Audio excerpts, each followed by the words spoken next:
উত্তর পাশের বিলটা একটু ঘুরে ঘুরে আপনাদের দেখাই। এই চারপাশে সব হচ্ছে পেঁয়াজ আর রসুন, বেশিরভাগই পেঁয়াজ, রসুন অল্প। যা দেখতে পাচ্ছেন সব পেঁয়াজ, দেখেন এই যে। আর সামনে আছে সরিষা ক্ষেত, সেটা হচ্ছে আপনাদের দেখাবো। এই যে হচ্ছে সরিষা ক্ষেত।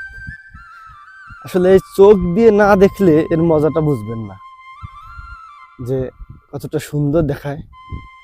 দূর থেকে দেখলে শুধু দেখাই যায়, আর ধারে আসলে এর সৌন্দর্যটা উপভোগ করা যায়। দেখেন কি পরিমাণে সরিষা।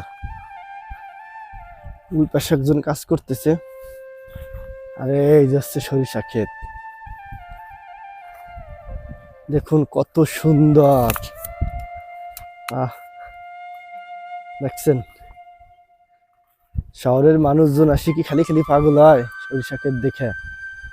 যদি একা একা আসছি, ছবি তোলার মতো কেউ নাই, এ কারণে ছবি তুলে আপনাদের দেখাইতে পারলাম না। কাকা কোন যাচ্ছিস?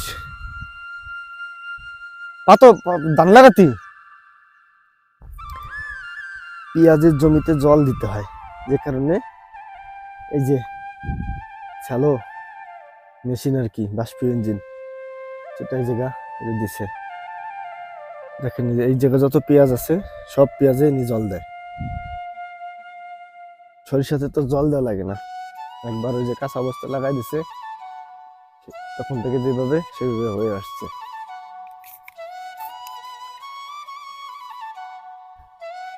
কি দেখাবো, আর কিছু দেখানোর নাই। কি সুন্দর ফুল। আসেন বেড়াতে, আপনারা আসেন বেড়াতে আমাদের এই সরিষা ফুলের এখানে এসে ছবি তুলে যান। নেমন্তন্ন না দিলে আর কাবে না ভাই, দাওয়াত দিলে না, নেমন্তন্ন দিলেন না। আর এর পাশে যে কিছু ধনিয়া পাতা আছে, যদি ধনিয়া পাতা গুলো বেশি বড় হয় নাই, মানে এখনো বড় হয়ে উঠে নাই, যে ছোট ছোট রয়েছে এখনো, এগুলো হবে খুব তাড়াতাড়ি, যে বড় হচ্ছে। আর আমাদের বিলটা হচ্ছে একটু পরে পরে জাগে, ঠিক আছে, যে কারণে ফসলগুলো উঠতে একটু দেরি হয়ে যায়।